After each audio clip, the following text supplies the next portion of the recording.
Amados irmãos, boa noite, mas boa noite mesmo, que Jesus nos abençoe a todos e nos fortaleça em mais essa rodada de estudo do Evangelho segundo o Espiritismo, esta obra magnífica que nós temos em nossas mãos e cuja leitura sequencial nós estamos fazendo de sua tão importante introdução. Nós estamos lendo e meditando a respeito do item número 2 da introdução do Evangelho segundo o Espiritismo. Autoridade da doutrina espírita, controle universal do ensino dos espíritos. E nós vamos lendo sequencialmente a partir do seguinte ponto. Esta universalidade do ensino dos espíritos faz a força do espiritismo e é ao mesmo tempo a causa de sua tão rápida propagação.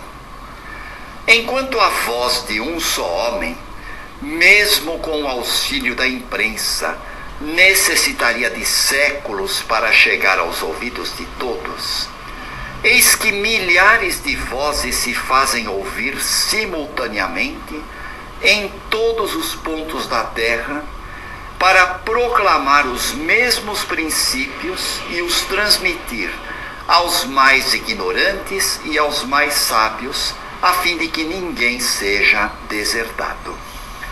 É uma vantagem de que não pôde gozar nenhuma das doutrinas aparecidas até hoje. Se, portanto, o Espiritismo é uma verdade, ele não teme nem a má vontade dos homens, nem as revoluções morais, nem as transformações físicas do globo, porque nenhuma dessas coisas pode atingir os espíritos. Mas não é esta a única vantagem que resulta desta posição excepcional. O Espiritismo ainda encontra nela uma poderosa garantia contra os cismas que poderiam ser suscitados, quer pela ambição de alguns, quer pelas contradições de certos espíritos. Essas contradições são certamente uma dificuldade, mas carregam em si mesmas o remédio ao lado do mal. Sabe-se que os espíritos, em consequência das suas diferenças de capacidade, estão longe de possuir individualmente toda a verdade, que não é dado a todos penetrar certos mistérios, que o seu saber é proporcional à sua depuração, que os espíritos vulgares não sabem mais do que os homens, que há entre os espíritos, como também entre os homens, presunçosos e falsos sábios, que creem saber aquilo que não sabem, sistemáticos, que tomam as suas próprias ideias pela verdade. Enfim, que os espíritos de ordem mais elevada, que são completamente desmaterializados, são os únicos libertos das ideias e das preocupações terrenas. Mas sabe-se também que os espíritos embusteiros não têm escrúpulos para esconder-se atrás de nomes emprestados, a fim de fazerem aceitar as suas utopias. Disso resulta que para tudo que está fora do ensino exclusivamente moral, as revelações que alguém possa obter são de caráter individual, sem autenticidade, e devem ser consideradas como opiniões pessoais deste ou daquele espírito, sendo imprudência aceitá-las e propagá-las levianamente como verdades absolutas. O primeiro controle é, sem contradita, o controle da razão, ao qual é necessário submeter, sem exceção, tudo o que vem dos espíritos.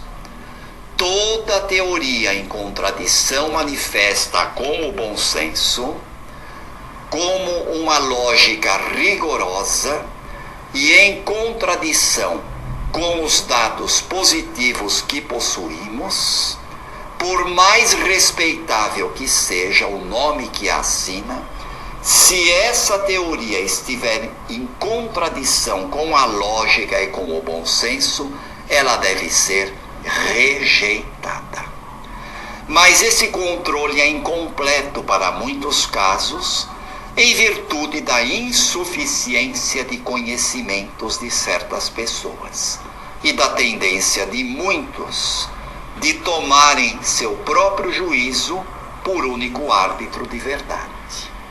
Em tais casos, que fazem os homens que não confiam absolutamente em si mesmos? Aconselham-se com os outros, e a opinião da maioria lhes serve de guia. Assim deve ser no tocante ao ensino dos Espíritos, que nos fornecem por si mesmos os meios de controle.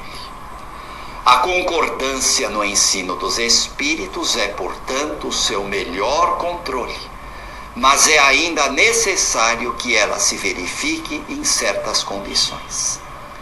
A menos segura de todas é quando um médium interroga por si mesmo numerosos espíritos sobre uma questão duvidosa.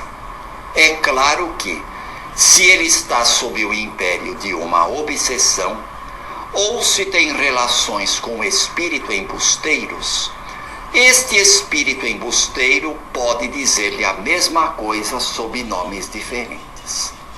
Não há garantia suficiente, da mesma maneira, na concordância que se possa obter pelos médiuns de um mesmo centro espírita, porque eles podem sofrer a mesma influência. A única garantia segura do ensino dos Espíritos está na concordância das revelações feitas de forma espontaneamente, através de um grande número de médiuns, estranhos uns aos outros e em diversos lugares. Assim, meus irmãos, nós vemos que a concordância no ensino dos Espíritos é uma questão bastante séria e, ao mesmo tempo, meus irmãos, é um requisito muito importante para que a doutrina espírita tenha os seus fóruns de cidadania e a sua legitimidade. Essa introdução é muito importante, meus irmãos, porque a gente vê aqui claramente a preocupação que Kardec teve em submeter tudo que vem do plano espiritual ao crivo da lógica, do bom senso e da concordância entre comunicações obtidas por vários médiuns em vários lugares do planeta, médiuns esses desconhecidos uns dos outros e que recebem, portanto, comunicações muito semelhantes relativas a um mesmo assunto. O trabalho de Kardec, meus irmãos, foi um trabalho gigantesco, um trabalho do qual a gente nem tem condições de imaginar, tamanha a seriedade e tamanha a minuciosidade, a meticulosidade do critério usado por Kardec na elaboração do corpo doutrinário espírita. A universalidade no ensino dos espíritos é realmente a grande força do espiritismo, é a marca registrada da ciência espírita. Porque o ensino dos Espíritos, se ele fosse obtido apenas e tão somente por um único homem, por um único fundador, ele não teria a força doutrinária, ele não teria a legitimidade que ele tem hoje. E é exatamente esta força, a universalidade do ensino dos Espíritos é que faz com que o Espiritismo hoje se propague de uma forma rápida. O Espiritismo hoje é propagado em massa, é propagado pela internet, é propagado pelos meios de comunicação os mais diversos, e a força revolucionadora do ensino dos Espíritos está calcada exatamente nesta legitimidade, nesta universalidade. E muitos poderão dizer, mas existem espíritos os mais variados possíveis. Assim como há homens maus, homens embusteiros, homens falsos na terra, também os há entre os espíritos. Existem espíritos brincalhões, levianos, embusteiros, que tomam nomes emprestados de Jesus, de Maria de Nazaré, o nome de um apóstolo, de um mártir do Evangelho, e ao se comunicarem falam verdadeiras abobrinhas, verdadeiros absurdos. Isto pode ser uma dificuldade? Claro que é uma dificuldade, mas é uma dificuldade que traz também ao mesmo tempo o remédio junto.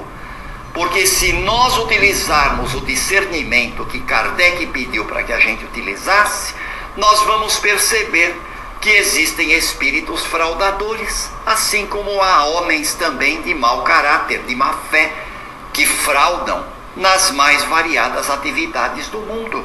Assim também existe no mundo espiritual. Então a concordância do ensino dos espíritos, ensino este que não é obtido por um único médium, por um único centro espírita, mas por diversos médiuns em vários lugares, onde as criaturas vão interrogando umas às outras e se aconselhando umas às outras. Esta concordância e esta universalidade são a grande força, o grande diferencial e o grande potencial da doutrina que nós estamos abraçando hoje. Nós agradecemos a todos pela atenção, pela oportunidade de fazermos parte deste grupo tão amável, cheio de pessoas estudiosas, pessoas inteligentes, e vamos convidando os nossos companheiros para que daqui a 2 semanas nós continuemos estudando a introdução do Evangelho segundo o Espiritismo. Lembrando do nosso lema, tudo com Jesus e nada sem Maria, além do grande mestre que nós temos, Jesus de Nazaré, e do inolvidável professor Allan Kardec, a nossa mãe espiritual maravilhosa, a mãe maior, em homenagem a ela, vamos dizer assim: Ave Maria, cheia de graça, o Senhor é convosco. Bendita sois vós entre as mulheres, bendito é o fruto do vosso ventre. Nasceu Jesus. Santa Maria, Mãe de misericórdia, roga por nós os pecadores, agora e na hora de nossa volta para o verdadeiro lar. Que assim seja, graças a Deus, graças a Jesus.